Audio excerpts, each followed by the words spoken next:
Assalamualaikum. Welcome back to Magic Masala by Shabana. ഇന്ന് നമ്മുടെ ചാനലിൽ കാണിക്കാൻ പോകുന്നത് വളരെ പെട്ടെന്ന് ഉണ്ടാക്കാൻ പറ്റുന്ന ഒരു പൊട്ടാറ്റോ കറിയാണ്. കുക്കിംഗ് ഇഷ്ടമുള്ളവർക്കും ഇഷ്ടമില്ലാത്തവർക്കും സ്ഥിരമായിട്ട് നമ്മൾ ഉണ്ടാക്കുന്ന കറികളിൽ പെട്ടെന്ന് ഉണ്ടാക്കാനുള്ള റെസിപ്പി കിട്ടുവാണെങ്കിൽ വളരെ അധികം സമയം ലാഭിക്കാൻ പറ്റുമെന്ന് വിശ്വസിക്കുന്ന ആളാണ് ഞാൻ.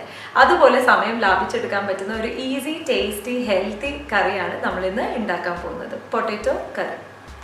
ഇപ്പോൾ പൊട്ടാറ്റോ കറി ഉണ്ടാക്കാൻ വേണ്ടിയിട്ട് ഞാനൊരു മീഡിയം സൈസ് 4 പൊട്ടാറ്റോ ഈ സൈസിൽ ക്യൂബാക്കി ഞാൻ ഈ ഒരു കുക്കറിലേക്ക് ഇട്ടിട്ടുണ്ട്. കുക്കറിലാണ് നമ്മളിത് ഉണ്ടാക്കാൻ പോകുന്നത്. അതിൻ്റെ കൂടെ ഞാൻ 2 മീഡിയം സൈസ് സവോള ഇതേപോലെ അരിഞ്ഞത് ഇതിലേക്ക് ആഡ് ചെയ്യുവാണ്. ഇതിനകത്ത് നമുക്ക് ഒരു വലിയ സവോള അല്ലെങ്കിൽ 2 മീഡിയം സൈസ് സവോള എടുക്കാം. പിന്നെ ഒരു പൊട്ടാറ്റോയ്ക്ക് ഞാൻ ഒരു ഗ്രീൻ ചില്ലി എന്ന കണക്കിലാണ് യൂഷ്വലി എടുക്കുന്നത്. അതേ രീതിയിൽ തന്നെ ആഡ് ചെയ്യാണ്. 4 പച്ചമുളക് നെടുകെ കീറിയിട്ട് ഒന്ന് ഹാഫ് ആക്കി വെച്ചിരിക്കുന്നതാണ്. പിന്നെ 1 ടീസ്പൂൺ ചെറിയ ജീരകം, ക്യൂമിൻ സീഡ്സ്, പിന്നെ കുറച്ച് മഞ്ഞൾപ്പൊടി, ഏകദേശം ഇത്രയും മഞ്ഞൾപ്പൊടി, പിന്നെ ആവശ്യത്തിനുള്ള ഉപ്പ്. 4 പൊട്ടാറ്റോ ഉണ്ട്, അപ്പം അതിനാവശ്യത്തിനുള്ള ഉപ്പും, പിന്നെ ഒരു 1/4 ടീസ്പൂൺ മുതൽ 1/2 ടീസ്പൂൺ മുതൽ 1/4 ടീസ്പൂൺ വരെ ഗരം മസാല. ഇത് ഇത്രയും ആഡ് ചെയ്ത് കൊടുത്തിട്ട് ഏകദേശം 1 കപ്പ് വെള്ളം ഇതിലേക്ക് ആഡ് ചെയ്ത് നമ്മൾ ഇതിനൊരു 3 മുതൽ 4 വിസിൽ വരെ പ്രഷർ കുക്ക് ചെയ്യാൻ പോവുകയാണ്.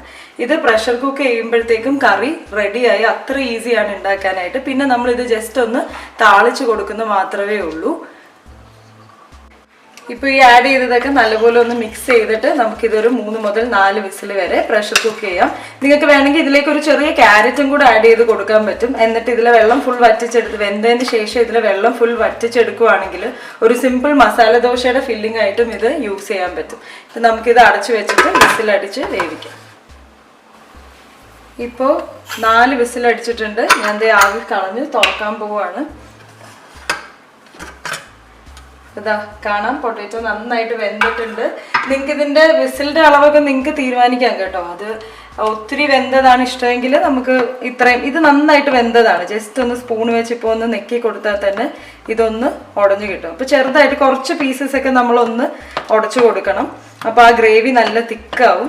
കറി റെഡി ആയിട്ടുണ്ട് കണ്ടോ, എല്ലാം ഓക്കെ. ഈ സ്റ്റേജിൽ നിങ്ങൾക്ക് ജസ്റ്റ് വേണമെങ്കിൽ ഉപ്പൊന്ന് ആഡ് ചെയ്ത് കൊടുക്കാം നോക്കിയിട്ട്.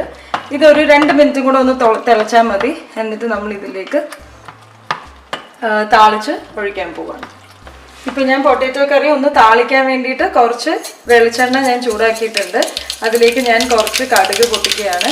ഇതിൻ്റെ എണ്ണയുടെ അളവും നിങ്ങൾക്ക് കുറയ്ക്കാം. ഞാനിപ്പോൾ 1 ടേബിൾ സ്പൂണോളം എടുത്തിട്ടുണ്ട്. നിങ്ങൾക്ക് അത്ര എണ്ണ വേണ്ടെങ്കിൽ നിങ്ങൾക്ക് എണ്ണ കുറയ്ക്കാം. പിന്നെ 2 വറ്റൽമുളകും അല്പം കറിവേപ്പിലയും. ഇതിപ്പോൾ നമ്മൾ ചൂടായിരിക്കുന്ന കറിയിലേക്ക് ഒഴിക്കാൻ പോവുകയാണ്. ഇപ്പോൾ നമ്മൾ താളിച്ചത് ഈ കറിയിലേക്ക് ഒഴിച്ചു കൊടുക്കുകയാണ്.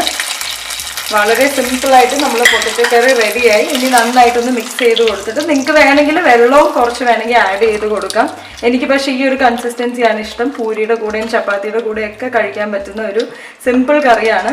പിന്നെ ഇത് ബാച്ചിലേഴ്സിന് ഉറപ്പായിട്ടും ട്രൈ ചെയ്ത് നോക്കാം. കാരണം ജസ്റ്റ് ഒരു 10 മിനിറ്റ് ഒരു കുക്കറും ഉണ്ടെങ്കിൽ നമുക്ക് ഈ കറി ആക്കിയെടുക്കാം. പിന്നെ വർക്കിംഗ് മദേഴ്സ് ആയിട്ടുള്ളവർ അല്ലെങ്കിൽ സ്കൂളിൽ അതിരാവിലെ കറി റെഡിയാക്കേണ്ടവർ, അങ്ങനെയുള്ളവർക്ക് ഇത് തലേന്നേ നമുക്കിത് അരിഞ്ഞു വെച്ചിട്ട് രാവിലെ ജസ്റ്റ് ഒന്ന് വിസിലടിച്ചെടുത്താൽ ഫ്രഷ് ആയിട്ട് കറി റെഡിയായി. എല്ലാവരും ഈ രീതിയിലൊന്ന് ട്രൈ ചെയ്ത് നോക്കുക. നിങ്ങളുടെ അഭിപ്രായങ്ങൾ കമൻറ്റ്സ് അറിയിക്കുക. താങ്ക്